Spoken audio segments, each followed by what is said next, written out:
भगवान मानव अवतार क्यों लेते हैं? एक दिन अकबर ने बीरबल से पूछा, भगवान जब अपनी इच्छा से ही सब कुछ कर सकते हैं, तो वे मानव अवतार क्यों लेते हैं? प्रश्न सुनकर बीरबल ने अकबर से थोड़ा समय मांगा ताकि वह सोच विचार कर इस प्रश्न का उचित उत्तर दे सके। अकबर ने बीरबल को समय दे दिया। अकबर से आज्ञा लेकर जब बीरबल घर की ओर निकला तो शाही बाग में एक दासी को अकबर के पुत्र को गोद में घुमाते हुए देखा। बीरबल दासी के पास गया और बोला, आज बादशाह सलामत ने मुझसे एक तार्किक प्रश्न किया है। उसके सही उत्तर के लिए मुझे तुम्हारी सहायता की आवश्यकता है। दासी ने पूछा कि वह कैसे उसकी सहायता कर सकती हैं। बीरबल ने उसे समझाना शुरू किया, ध्यान से सुनो। जब बादशाह सलामत शाम को तालाब के किनारे अपने पुत्र के साथ खेलने आएंगे, तो तुम एक कपड़े के गुड्डे को गोद में लिए तालाब के किनारे टहलने लगना। बादशाह के पुत्र को मैं अपने साथ छुपा कर रखूंगा। टहलते टहलते तुम ऐसा दिखाना मानो तुम्हारे पैर में ठोकर लग गई है और तुम गिर रही हो। इस प्रक्रिया में तुम कपड़े के गुड्डे को तालाब में गिरा देना। बीरबल ने दासी को यह भी विश्वास दिलाया कि उसे किसी प्रकार की परेशानी का सामना नहीं करना पड़ेगा, इसलिए वह डरे नहीं। बीरबल का आश्वासन पाकर दासी खुशी खुशी इस काम के लिए राजी हो गई। शाम को रोज की तरह अकबर टहलते टहलते राजमहल के तालाब के पास पहुंचे। उसी समय दासी बीरबल के कहे अनुसार अकबर के पुत्र के स्थान पर कपड़े का गुड्डा लेकर तालाब किनारे टहल रही थी। अचानक उसने पैर फिसलने का नाटक किया और उस कपड़े के गुड्डे को तालाब में गिरा दिया। अकबर को लगा कि उनका पुत्र तालाब में गिर गया है। अकबर फौरन तालाब के किनारे पहुंचे और पानी में छलांग लगा दी। अकबर के पानी में कूदने के बाद पास ही पेड़ के पीछे छुपा बीरबल बाहर आ गया। उसके साथ अकबर का पुत्र भी था। वो अकबर से बोला, जहांपनाह, चिंता मत करिए, आपका पुत्र मेरे पास है और सही सलामत है। ये देख अकबर बहुत नाराज हुए और तालाब से बाहर निकलकर सैनिकों को बीरबल को गिरफ्तार कर लेने आदेश दिया। बीरबल ने तब बिना समय गंवाए कहा, जहांपनाह, आज दरबार में आपके मुझसे जो प्रश्न किया था, मैंने बस उसका व्यावहारिक उत्तर दिया है। आपके पास इतने सारे सेवक हैं जो आपके पुत्र के प्राणों की रक्षा कर सकते थे, फिर भी अपने पुत्र बचाने आपने खुद पानी में छलांग लगा दी। ऐसा आपने अपने पुत्र के प्रति प्रेम के कारण किया। ठीक इसी तरह भगवान भी अपनी इच्छा मात्र से सब कुछ कर सकते हैं, इसके बाद भी अपने भक्तों के प्रेम के कारण और उनकी रक्षा के लिए मानव अवतार लेकर धरती पर अवतरित होते हैं। बीरबल के उत्तर से अकबर संतुष्ट हो गए। उन्होंने उसकी सजा माफ कर दी और इनाम से नवाजा। मेहमान की पहचान एक बार नगर के धनी व्यक्ति ने बीरबल को दावत पर बुलाया। बीरबल नियत तिथि को दावत पर पहुंचा। मेजबान ने बीरबल का खूब जोशो खरोश से स्वागत किया। घर के भीतर प्रवेश करने पर बीरबल ने देखा कि दावत के लिए बहुत से लोग आए हुए हैं। बीरबल को ज्यादा भीड़ भाड़ पसंद नहीं थी। उसने धनी व्यक्ति से कहा, मुझे नहीं पता था कि तुमने ढेर सारे मेहमानों को बुलवाया है। महाशय, मैं जानता हूं कि आपको ज्यादा भीड़ भाड़ वाली जगह जाना पसंद नहीं है, इसलिए मैंने आपके अलावा बस एक ही मेहमान बुलाया है। अन्य व्यक्ति मेरे कर्मचारी हैं, मेजबान बोला। अच्छा, बीरबल सिर हिलाते हुए बोला, महाशय, आपकी अक्लमंदी के किस्से पूरे नगर में मशहूर हैं। मैं चाहता हूं कि आप अपनी अक्लमंदी दिखाते हुए यहाँ उपस्थित व्यक्तियों में से उस मेहमान को पहचाने जिसे मैंने दावत पर बुलवाया है। मेजबान बीरबल की अक्लमंदी की परीक्षा लेने के प्रयोजन से बोला, ठीक है, लेकिन पहले तुम यहाँ उपस्थित लोगों को कोई चुटकुला सुनाओ। मैं इन्हें कुछ देर गौर से देखूंगा, फिर आपको बता दूंगा कि इन सब में मेहमान कौन है। बीरबल सहजता से बोला। बीरबल की बात मानकर मेजबान ने दावत में आए लोगों को एक चुटकुला सुनाया। चुटकुला खत्म होने के बाद वहां उपस्थित लोग ठहाके मारकर हंसने लगे। क्या अब आप उस मेहमान को पहचान सकते हैं? मेजबान ने बीरबल से पूछा। बिल्कुल, कहते हुए बीरबल के एक व्यक्ति की ओर इशारा किया। मेजबान हैरान रह गया। आपने इतने व्यक्तियों में से एक मेहमान को कैसे पहचान लिया? उसने पूछा। बहुत ही आसान था। आपने जो चुटकुला सुनाया वह मेरे द्वारा अब तक सुने गए सारे चुटकुलों में सबसे बुरा था। उसके बाद भी यहाँ उपस्थित सभी लोग जोर जोर से हंसने लगे, लेकिन एक व्यक्ति नहीं हंसा। मैं समझ गया कि वही मेहमान है, क्योंकि मालिक के बुरे से बुरे चुटकुलों पर हंसना कर्मचारियों का फर्ज होता है। उस फर्ज को निभाते हुए आपके सारे कर्मचारी हंसे, लेकिन मेहमान नहीं, और मैं उसे तुरंत पहचान गया। सब बह जाएंगे। एक दिन बादशाह अकबर अपने सैनिकों को लेकर शिकार के लिए गए। उनके साथ बीरबल भी था। दिन भर शिकार करने के बाद वे शाम होते होते लौटने लगे। रास्ते में एक गांव पड़ा। अकबर ने बीरबल से उस गांव के बारे में जानकारी मांगी तो बीरबल बोला, जहांपना, मैं भी पहली बार इस गांव में आया हूं, इसलिए इसके बारे में मैं कुछ नहीं जानता। किसी गांव वाले से पूछकर मैं आपको इस गांव की जानकारी देता हूं। बीरबल का ये कहना था कि एक आदमी वहां से गुजरा जिस पर बीरबल की दृष्टि पड़ गई और उसने उसे अपने पास बुला लिया। वह आदमी बादशाह अकबर और बीरबल को पहचान गया। पास आकर प्रणाम करके वह हाथ जोड़कर खड़ा हो गया। बीरबल अकबर से बोला, जहांपना, इस आदमी से पूछ लीजिए जो भी आपको पूछना हो। अकबर अपने राज्य के अंतर्गत आने वाले गांव के बारे में और वहां की प्रजा की खैरियत जानना चाहते थे। उन्होंने पूछा, इस गांव में सब ठीक है ना? कोई परेशानी तो नहीं है? जहांपना, आपके राज में किसी को क्या परेशानी हो सकती है? सब कुशल मंगल है। उस आदमी ने उत्तर दिया, ठीक है, क्या नाम है तुम्हारा? अकबर ने पूछा, गंगा। और पिता का नाम? जमुना। तो माँ का नाम सरस्वती होगा? अकबर ने चुटकी ली। नहीं जहांपना, नर्मदा। वह आदमी जेंपते हुए बोला। यह सुनकर बीरबल हंस पड़ा और बोला, जहांपना, बिना नाव के इस गांव में प्रवेश नहीं किया जा सकता, अन्यथा इतनी नदियों में सब के सब बह जाएंगे। यह सुनकर अकबर ठहाके मारकर हंसने लगे। बोला, आज मैं तुम्हारा बादशाह हूं, तुम अपने कर्तव्य का पालन करो। सुनते ही अंगरक्षकों ने उसे पकड़ लिया। बोले, आप हमारे बादशाह हैं, हम आपको अपनी जान जोखिम में डालने नहीं देंगे। बीरबल ने समझाया, मगर वे नहीं माने। इतने में नौका दूसरे किनारे जा लगी। अकबर बोले, बीरबल तुम हार गए। हार कहाँ गया जहांपना? तेनालीराम बोला, इस तिनके के सहारे ही तो मैंने नदी पार की। ये मेरे पास न होता तो ये अंगरक्षक मुझे कूदने से भला क्यों रोकते? तब तो मैं अवश्य नदी में डूब जाता। सुनते ही अकबर हंसकर बोले, बीरबल, तुमसे जीतना मुश्किल है। थोड़ा बहुत बीरबल की 5 वर्ष की पुत्री बादशाह अकबर का दरबार देखना चाहती थी। उसकी इच्छा पूरी करने एक दिन बीरबल उसे दरबार ले गया और बादशाह अकबर से मिलवाया। अकबर बीरबल की पुत्री से मिलकर बहुत खुश हुए।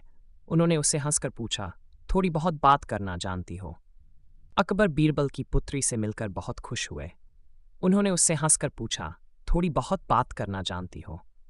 अकबर बीरबल की पुत्री से मिलकर बहुत खुश हुए। उन्होंने उससे हंसकर पूछा, थोड़ी बहुत बात करना जानती हो?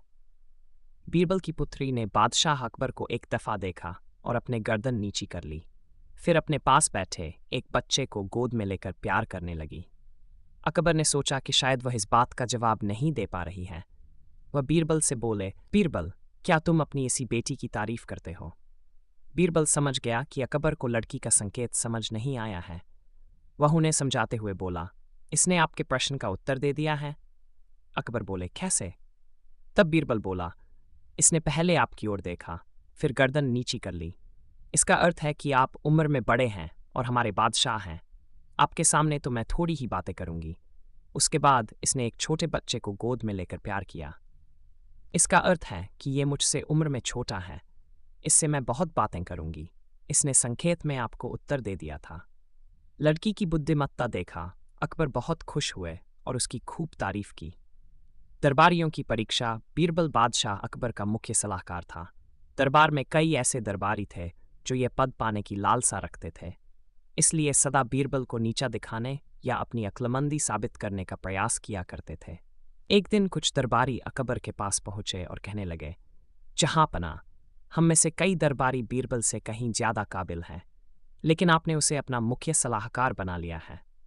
हम चाहते हैं कि आप हमें भी अपना मुख्य व सलाहकार बनने का मौका दें। अकबर बोले, ठीक है, मैं तुम लोगों की परीक्षा लूंगा।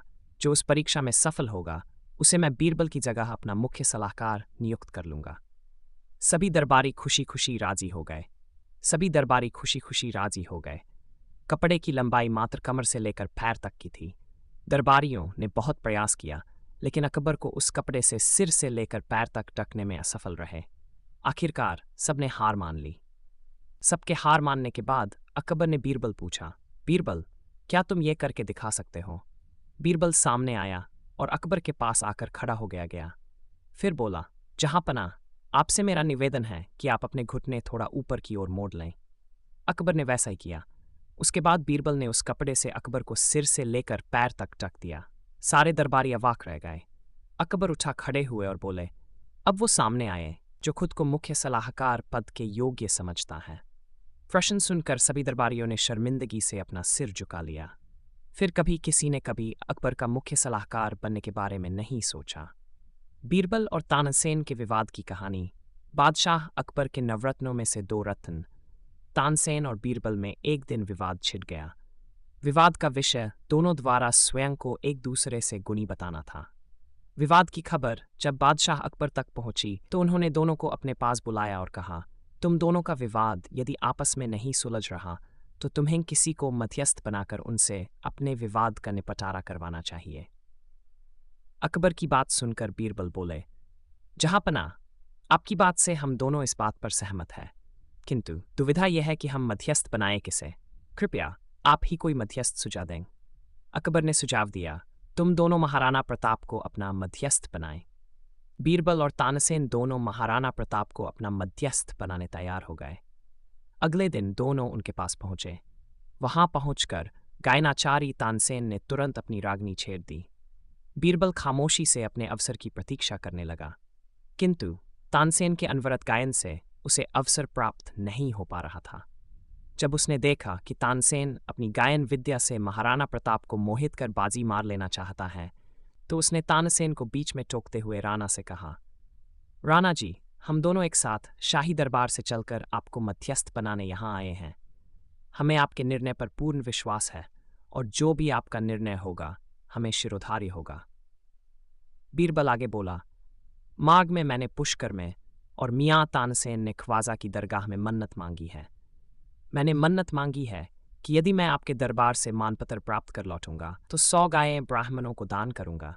मियाँ तानसेन ने मन्नत मांगी है कि यदि वे आपसे मानपत्र प्राप्त कर लौटेंगे तो 100 गायों की कुर्बानी देंगे। अब 100 गायों का जीवन और मरण आपके हाथ है।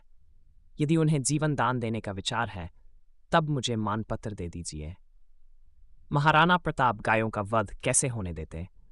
गायें उन्हें मातातुल्य और पूजनीय थी, इसलिए उन्होंने बीरबल को मानपत्र देते हुए अकबर को संदेश भिजवाया। बीरबल बड़ा नीतिज्ञ है, उसकी जितनी बड़ाई की जाए कम है।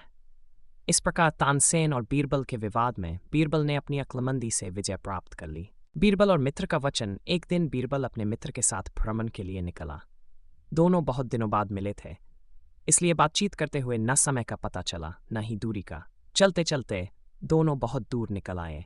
उनके मार्ग में एक नदी पड़ी। उन्हें नदी पार कर दूसरे छोर पर जाना था। नदी पार करने का एक ही माध्यम था, उस पर बना हुआ एक पुराना पुल। पुल बहुत संकरा था, एक बार में केवल एक ही व्यक्ति द्वारा उसे पार किया जा सकता था। बरसात के दिन थे तो पुल पर काई जमी हुई थी, इसलिए उसे संभल कर पार करने की आवश्यकता थी। पहले बीरबल पुल पार करने के लिए बढ़ा और सावधानी से धीरे धीरे चलते हुए सही सलामत नदी के दूसरे छोर पर पहुंच गया। अब मित्र की बारी थी। वह भी पूरी सावधानी से पुल पार करने लगा, लेकिन पूरी सावधानी बरतने के बाद भी नदी के दूसरे छोर तक पहुंचने के कुछ दूर पहले उसका संतुलन बिगड़ गया और वह नदी में जा गिरा। मित्र को नदी में गिरते देख बीरबल फुर्ती से अपना हाथ बढ़ाया और बोला, मित्र, जल्दी से मेरा हाथ पकड़ लो, मैं तुम्हें बाहर खींच लूंगा। मित्र ने वैसा ही किया। उसने बीरबल का हाथ पकड़ लिया और बीरबल उसे किनारे की ओर खींचने लगा। बीरबल पूरा जोर लगाकर उसे बाहर खींच रहा था कि वह बोल पड़ा, मेरे प्राण बचाने के लिए धन्यवाद बीरबल। मैं तुम्हें वचन देता हूं कि इसके लिए मैं तुम्हें एक बड़ी धनराशि पुरस्कार स्वरूप दूंगा। यह सुनना था कि बीरबल बे कहा धन्यवाद और मित्र का हाथ छोड़ दिया। मित्र फिर से पानी में गिर गया, लेकिन वह तब तक लगभग किनारे पहुंच चुका था। थोड़ी मशक्कत कर वह नदी के बाहर आ गया। बाहर निकलते ही उसने बीरबल से पूछा, क्यों? तुमने मेरे साथ ऐसा क्यों किया? मेरा हाथ अचानक छोड़ क्यों दिया? अपना पुरस्कार लेने के लिए, बीरबल तपाक से बोला। पुरस्कार? लेकिन वह तो मैं तुम्हें नदी से बाहर निकलने के बाद देता। तुम मेरे सुरक्षित बाहर निकलने की प्रतीक्षा तो करते। मित्र बोला, तुम भी मुझे पुरस्कार देने की बात कहने के पहले पानी से बाहर आ जाने की प्रतीक्षा कर लेते मित्र। बीरबल ने शांत भाव से उत्तर दिया। बीरबल उसे समझाना चाहता है कि मित्र कभी भी एक दूसरे की सहायता पुरस्कार प्राप्त करने के लिए नहीं करते। बीरबल की बात समझकर उसके मित्र ने उससे क्षमा मांगी और उसका धन्यवाद भी किया। सीख मित्रता धन से बढ़कर है। उसे धन के तराजू में नहीं तौलना चाहिए। बीरबल ने पलटी बाजी। एक दिन की बात है। अकबर राज दरबार की कार्यवाही समाप्त कर दरबारियों को पिछली रात देखा अपना सपना सुना रहे थे। अंधेरी रात थी। मैं और बीरबल एक दूसरे की ओर चले आ रहे हैं। अंधेरे में कुछ दिखाई नहीं पड़ने के कारण हम दोनों एक दूसरे से टकरा कर गिर पड़े। लेकिन खुदा का शुक्र है कि मैं खीर के तालाब में गिरा, और आप जानते हैं कि बीरबल कहाँ गिरा? नाली में। बीरबल से जलने वाले दरबारियों ने एक स्वर में कहा और ठहाके लगाने लगे। अकबर भी उनके साथ हो लिए। उस दिन अकबर भी बीरबल के मजे लेना चाहते थे और अपनी बातों से उसे निरुत्तर कर देना चाहते हैं। क्या हुआ? अकबर ने कौतूहलवश पूछा। आप खीर के तालाब से बाहर निकले और मैं नाली से बाहर निकला। खुद को साफ करने के लिए हमने पानी की तलाश की, लेकिन हमें कहीं भी पानी नहीं मिला। तब जानते हैं हमने क्या किया? क्या किया? अकबर का कौतूहल बढ़ता जा रहा था। एक दूसरे को साफ करने के लिए हम एक दूसरे को चाटने लगे। बीरबल ने मुस्कुराते बोला। ये सुनना था कि शर्म के मारे अकबर का चेहरा लाल हो गया। बीरबल ने बाजी पलट दी थी।